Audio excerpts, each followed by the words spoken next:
They laughed at her the moment she walked in, a black woman surrounded by billionaires who thought she didn't belong. But behind her calm smile was power they couldn't imagine, because before that night ended, the same family that mocked her would lose a $900 million deal and learn the cost of underestimating her. Subscribe now, because what happened next shocked everyone. The grand ballroom glittered like a crown. Chandeliers rained light across golden walls. Laughter floated through the air like perfume, and a dozen powerful men toasted to their wealth. They didn't just walk in money, they wore it. This wasn't just a dinner. It was an exhibition of power. And into that ocean of arrogance walked Amara Lewis, the woman they had all underestimated. Her navy blue gown moved like liquid midnight. She didn't wear diamonds. She didn't need them. Her calm confidence was brighter than any jewel in the room. But the moment she stepped through those glass doors, the noise dimmed and the whispers began. "Who's that?" "She's the CEO." "The CEO?" One of them scoffed. "Of that company?"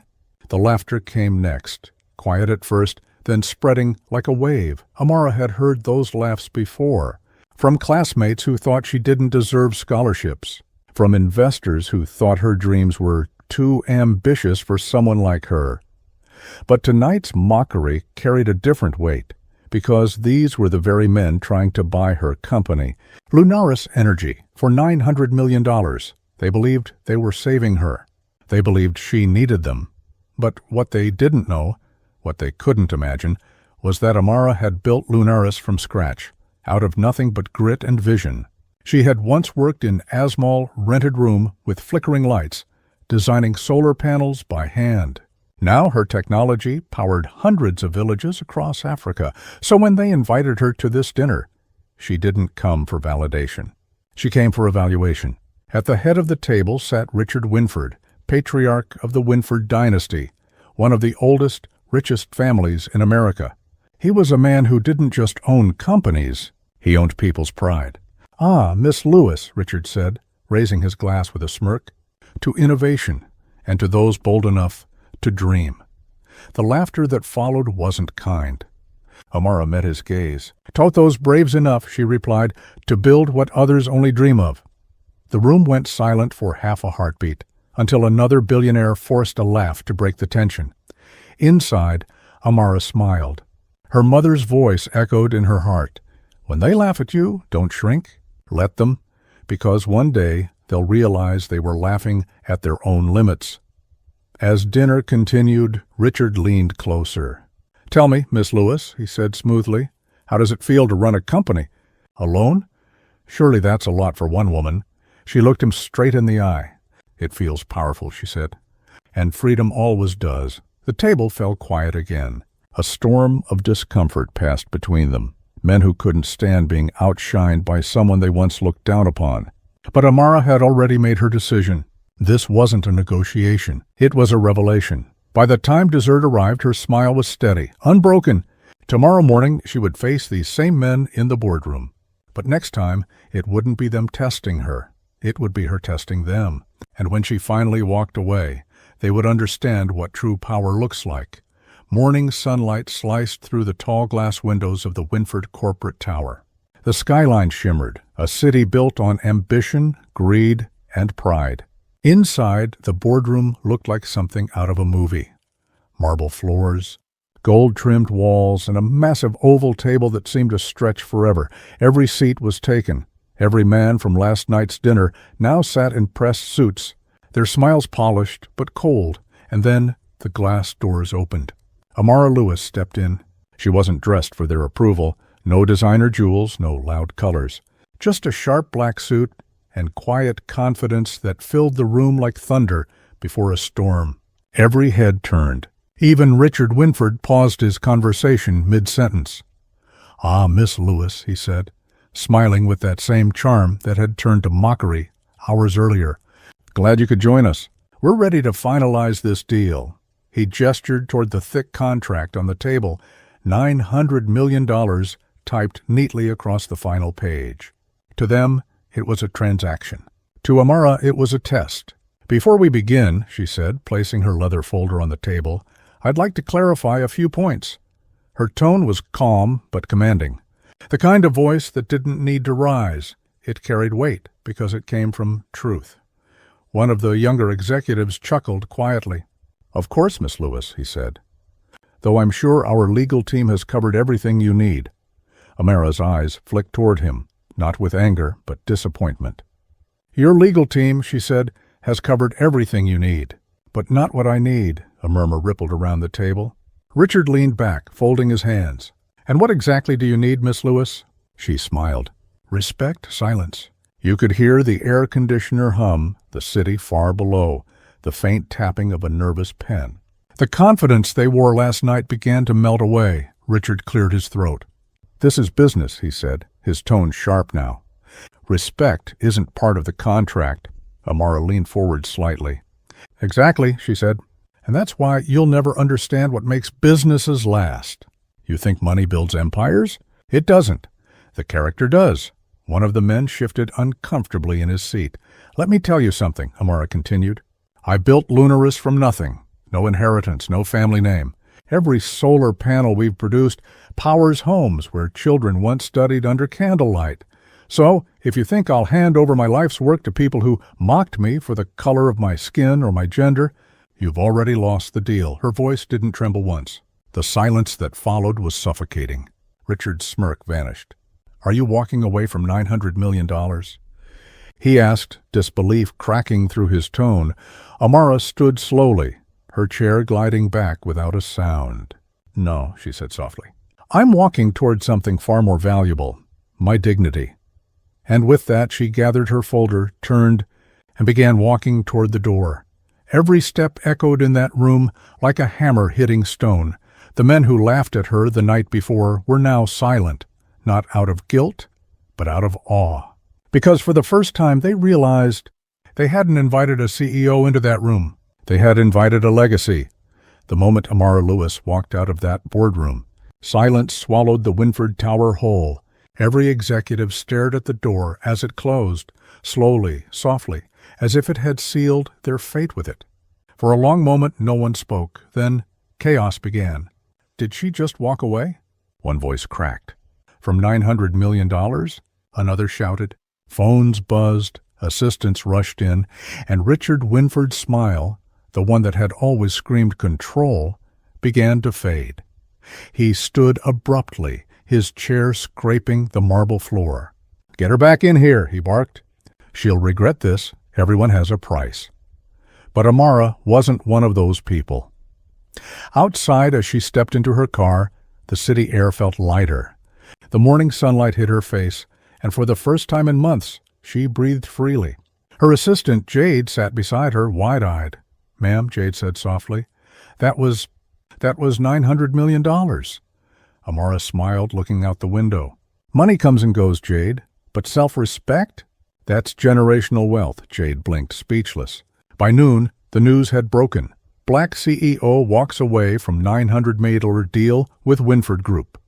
Amara Lewis rejects world's biggest green energy buyout. The headlines flooded every platform. Her name was trending across the globe. Some called her brave. Others called her foolish. But everyone was talking about her. Inside the Winford office, phones wouldn't stop ringing.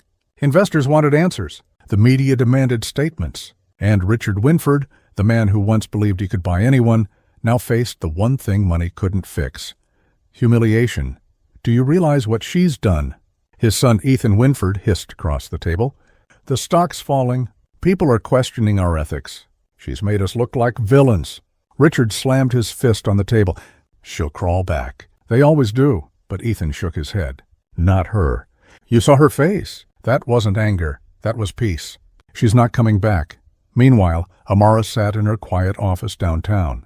The city's noise was distant. The world outside was loud, but her mind was still. On her desk sat an envelope, the original offer letter from the Winford Group.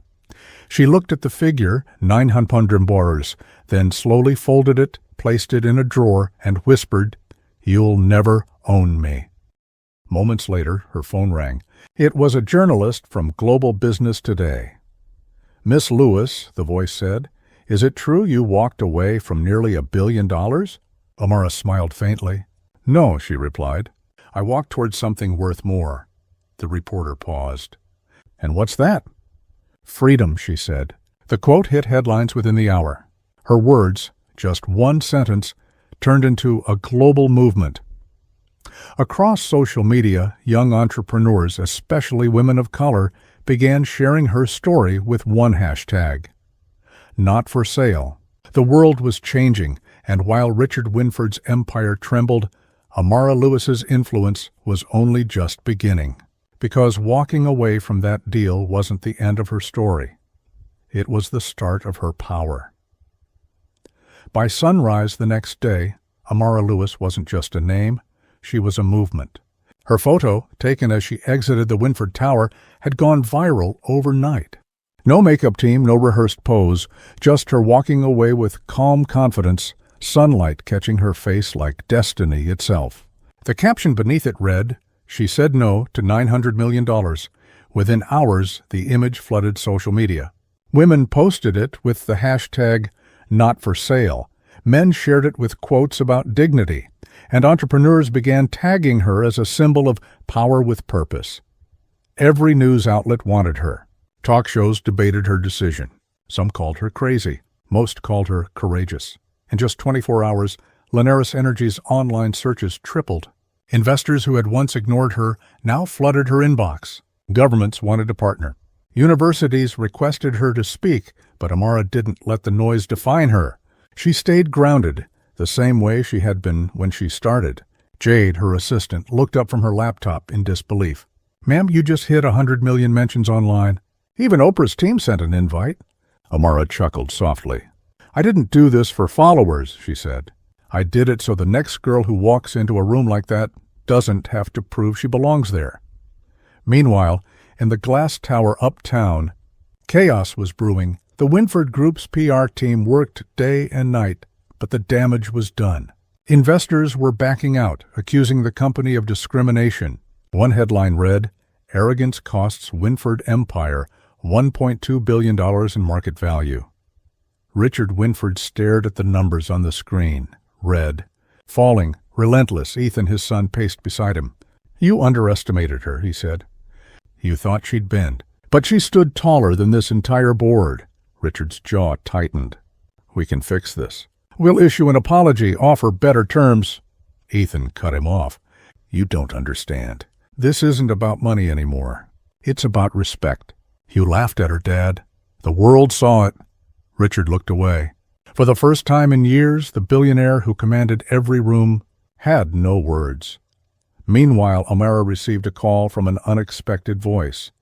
"Miss Lewis," said the caller, "I'm with the African Renewable Council. We'd like to collaborate, not buy you out, but work with you." Her eyes softened. "That's all I ever wanted," she said. Within a week, Linares Energy announced a new initiative, Power to the People, partnering with global charities to bring clean solar energy to schools and hospitals in underprivileged areas. The announcement wasn't flashy. There were no fireworks or champagne, just a quiet press release with a powerful message: "We're not chasing billions. We're building futures." That one line hit the world harder than any advertisement ever could. Across social media, people reposted it with pride. From Nairobi to New York, Amara's story became the anthem of self-worth, and as the world celebrated her courage, the Winford family watched from behind closed doors. Realizing the truth they'd ignored for too long, you can buy everything, except respect, but what they didn't know was that fate was about to test them even further.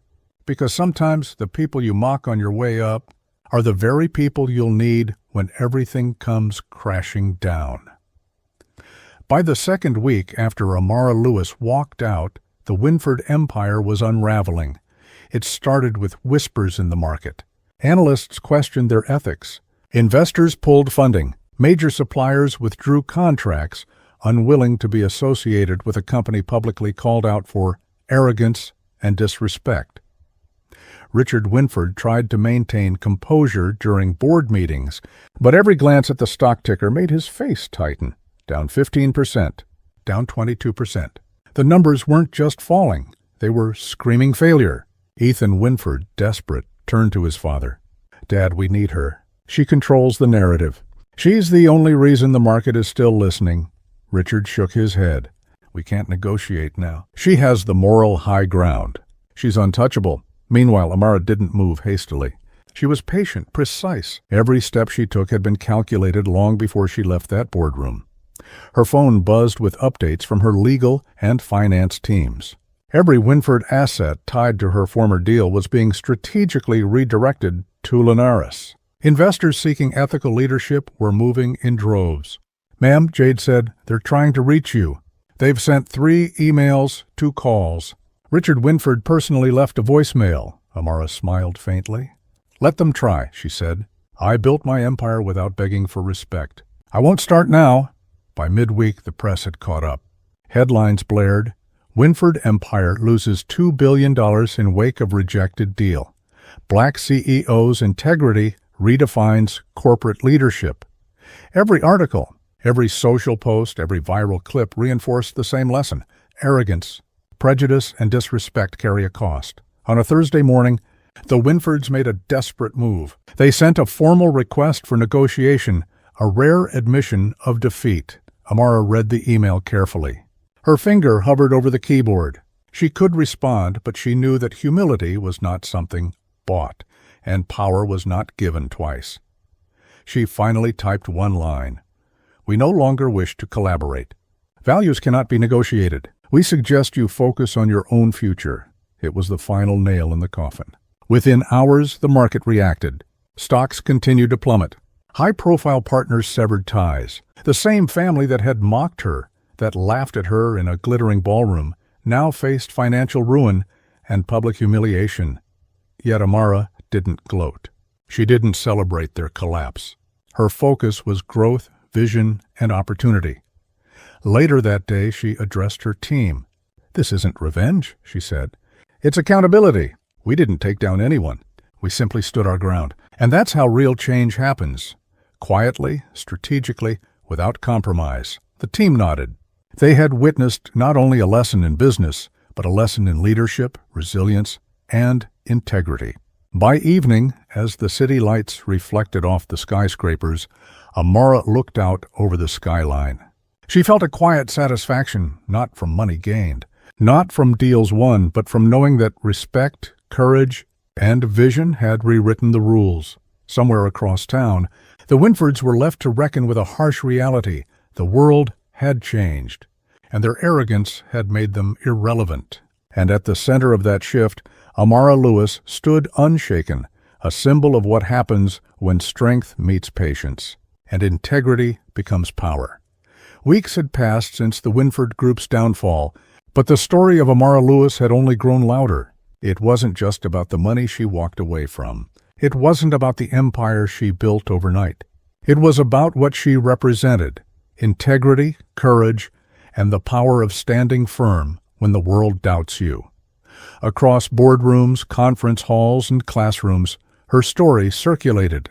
Young entrepreneurs, especially women of color, shared it with awe. Investors spoke of her not just as a CEO, but as a force that redefined leadership. At Linares Energy, Amara walked through her office quietly. The building hummed with purpose. Engineers developing new green technologies, strategists negotiating fair partnerships, and her team, inspired by her calm decisiveness, moving faster than ever. Jade approached, holding a tablet with the latest headlines. Ma'am, you've officially been named one of the most influential business leaders of the decade. Everyone is talking about your values-based leadership. Amara smiled faintly. I didn't do this for recognition, she said. I did it so the next generation knows that respect is non-negotiable and courage doesn't need applause. Later that evening, she stood before a group of young leaders at a mentorship summit. The audience was captivated, some nervous, some inspired, all attentive. One night, she began, I was underestimated, laughed at, and dismissed. Billionaires in a room assumed I didn't belong, but I didn't let that define me. I didn't chase revenge. I didn't compromise my values. I acted with clarity, patience, and courage, and the world noticed. Her words resonated. She wasn't just sharing a story. She was igniting a movement. From New York to Lagos, London to Nairobi, Her story became a case study in leadership. Corporate boards studied her strategies. Universities used her example to teach negotiation, resilience, and ethics. Social media buzzed with "not for sale," a testament to the principle that integrity is priceless. Meanwhile, the Winfords were no longer relevant headlines. Their empire, once a symbol of power, had collapsed under the weight of arrogance and prejudice. Yet Amara didn't celebrate their fall. She simply moved forward, because true power, she knew, isn't about crushing your enemies. It's about creating a space where fairness, respect, and vision thrive. Back in her office, Amara looked out over the city skyline, golden sunlight reflecting off the towers. She picked up a coffee, taking a quiet moment for herself. The skyline wasn't just a backdrop. It was a reminder that she had built her empire not by imitating others, but by trusting her own principles. Her phone buzzed, a message from an international partner. "Your leadership is changing the game. We want to work with you." Amara typed back 2 words. "Let's build." And with that, she returned to her desk, ready to continue reshaping her world. The lesson was clear. Wealth can be lost, power can be challenged, but integrity, courage, and vision, those create legacies that outlast everything else. For everyone watching, the message was simple. You don't need permission to lead, and you don't need approval to succeed. Stand firm, act with courage, and watch the world adjust around you. And as Amara Lewis's story spread from one corner of the globe to another, it left an undeniable truth. The power of one determined individual can inspire millions. And sometimes that's more valuable than any deal, any empire, or any fortune. What would you do if the world doubted you, and your silence held the power to change everything? Smash that like button, share this video, and subscribe with notifications turned on, because Amara's story is just the beginning. And the next move could rewrite everything you thought you knew about courage and power.